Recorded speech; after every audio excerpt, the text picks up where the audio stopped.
그러면은 여기서 윈도우 2키를 눌러 갖고 하면 단축키죠. 그렇게 되면은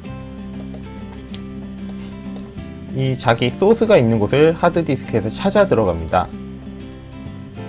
이미 저는 복사를 해놓은 소스가 있기에 여기서 간단하게 비디오 이 모든 영상을 선택해서 이쪽 프로젝트 패널에 올려놓습니다. 영상의 길이에 따라서 좀 틀린데요. 임포트가 이렇게 돼버리죠. 자동으로. 물론 이렇게 하지 않고 잠깐 지워놓을까요? 여기를 더블 클릭해 갖고 영상을 가져올 수도 있습니다. 그렇죠? 이렇게 들어갈 수가 있겠죠. 자, 복사를 해서 갖다 놓은 다음에 저희가 또 배경음악도 쓰게 될 거죠. 배경음악을 갖다 놓는 것은 좀 이따 해보겠습니다. 자, 창을 좀 키울 수가 있습니다. 가장자리에 이렇게 갖다 대면은 아이콘 모양이 틀려지죠. 그럼 창을 좀 키워 갖고 정렬을 할 수가 있겠죠. 여기서 이제 할 수 있는 것들은 이런 식으로 순서를 바꿀 수가 있습니다. 순서를 바꿔볼까요? 34, 50인 뒷부분이니까 이렇게 여러 개를 선택해서 Shift 키로 선택을 해서 이렇게 화이트 탐색기랑 똑같은 방식으로 바꿀 수 있고요. 이 프로젝트 상에서 이렇게 순서를 바꿔주면서 자기 스토리를 미리 만들어 나가면은 나중에 타임라인에서 작업할 때가 조금 더 수월합니다. 여기서는 아시다시피 크기를 조절할 수가 있고요. 굉장히 커지죠.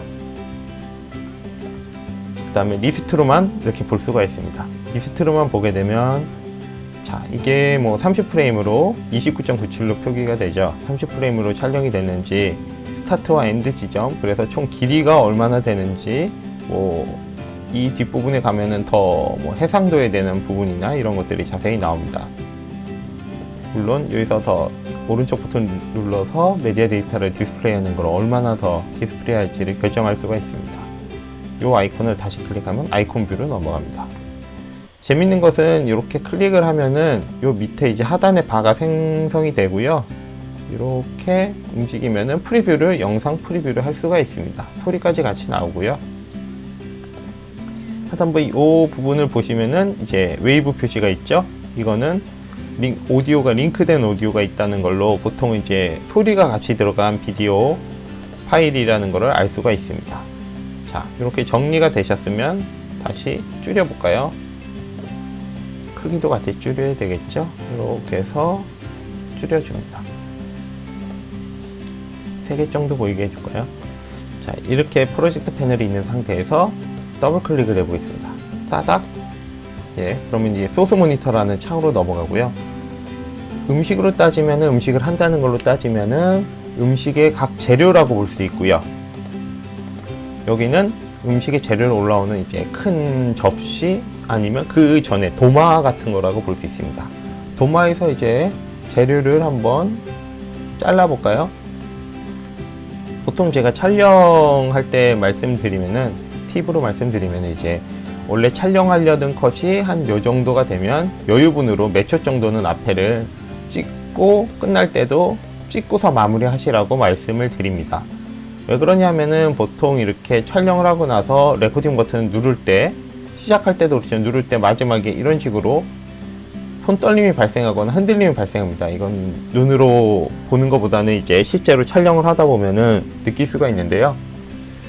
이제 끝났다고 해서 손으로 누르는 순간 바로 이제 촬영이 끝나면서 잠깐의 이런 텀으로 찍히기 때문에 약간 여유를 두는 게 좋습니다.